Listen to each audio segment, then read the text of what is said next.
Hello. It's RantDay today. Or Monday. Depends on how you see it. Anyway, this day is a day that is the day where the resting days end for a lot of people. And it's back to the weekdays of a harsh reality. And what better way to start that day than with a passionate RantDay to get that extra little RantDay spirit that you need to pop back into the days of reality. This show is highly opinion-based and made in order to talk about and get focus on things that I believe are heading in the wrong direction, or just simply are wrong. I will base my opinions on things I've heard, read, and seen throughout my life as a gamer. If a fact is wrong, I apologize in advance. Today's subject: early access. The first early access I've ever played was Minecraft. I believe it was back in 2009 when the game was still browser-based.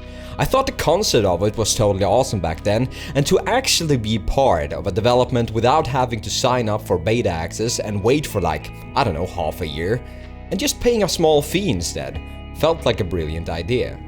And brilliant ideas are usually something others pick up on as well. Innovation instead of invention is probably bigger than ever nowadays. And I actually really support that, but that's a totally different topic, so let's cast that aside for now and maybe talk about that at a different time. So what is early access? Well, as I said, it's a concept that gives the user access to a title in its alpha or beta stages. That's the two usual stages a game has to go through before the final launch. Some developers choose not to give access to a game before launch, and going either way, as you might think, has its pros and cons. But before early access was used as a concept, developers usually had closed tests, and then open tests, and then the game was launched. This is a tested concept and is still used widely, but early access is becoming more and more popular, especially with indie developers that need that extra funding while developing their title. So what is the only real difference between a normal beta test and early access? Money. Early access is usually done by you paying a small fee to get access to the development of a game, and then getting the game for free. Not really, but as well on launch. It's sort of a reworked system of a pre-order basically. But now we come to where I have a problem with today's view on early access. I believe there's a big difference between a normal alpha or beta test and early access. Why?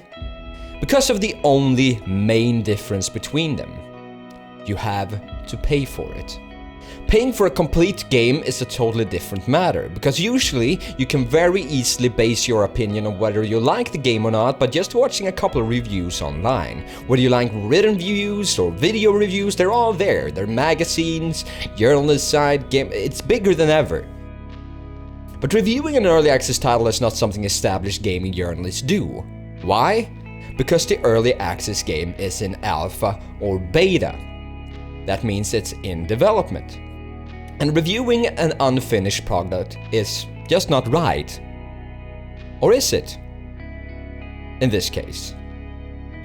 So when you pay for an early access title, what you do here then is to pay for a product that gives you a promise of what's to come. They have no obligation whatsoever to deliver on that promise, but it's there. If they want to be respected in the future, they deliver on that promise, but when? How? Should these developers have the same rights to throw weird new features out there during the development like any other developer that has an alpha or beta test? And for some reason, games who are released as early access usually do not even have a date for when they aim to be finished with the product. Now, here is where I think the concept needs to be reworked. Now, you can always argue that it's on you, the consumer, because it's your money when you pay for an early access title. And you should know that you're only paying for an alpha or a beta. But that's it. You're paying for an alpha or a beta. It's not like you're just jumping into an open or closed test. You're using your well-earned cash to do it. And by so, there should be responsibilities that should be upheld by the developers that you pay for the product.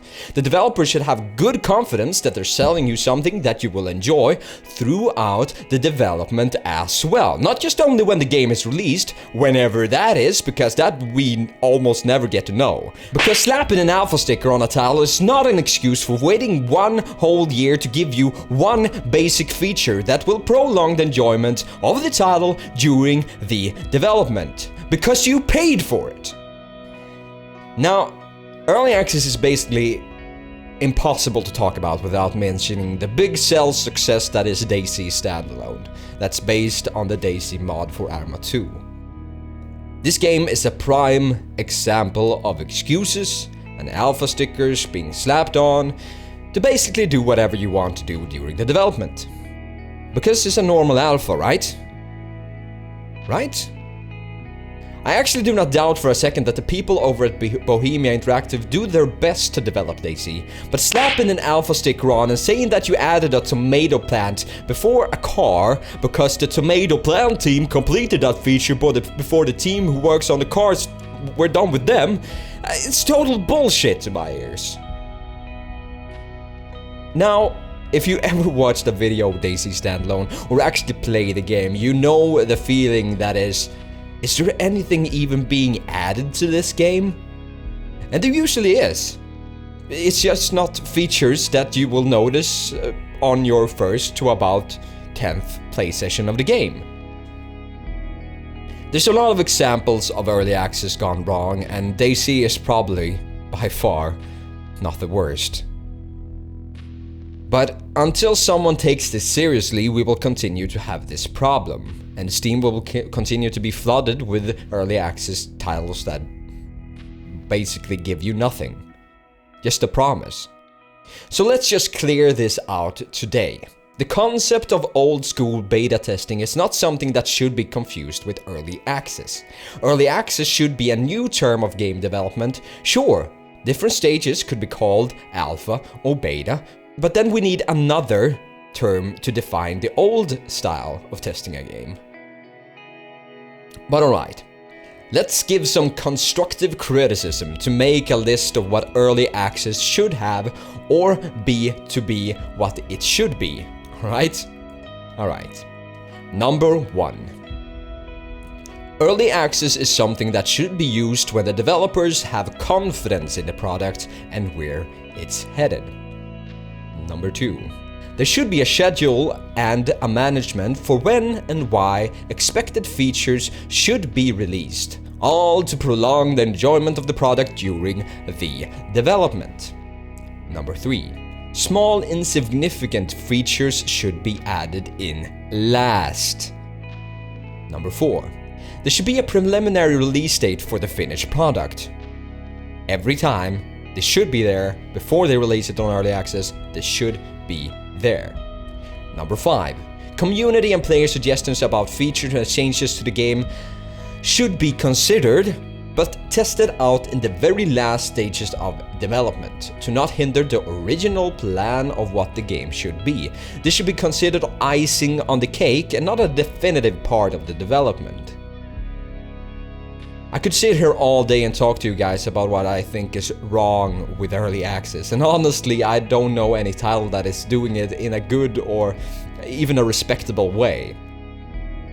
But if you think I'm wrong, if you want to add something, or just say hello, or just agree with me or whatever, you're more than welcome to do so down in the comment section. Have a good rant day, my dear friendsters of the universe, and as always, until next time, bye.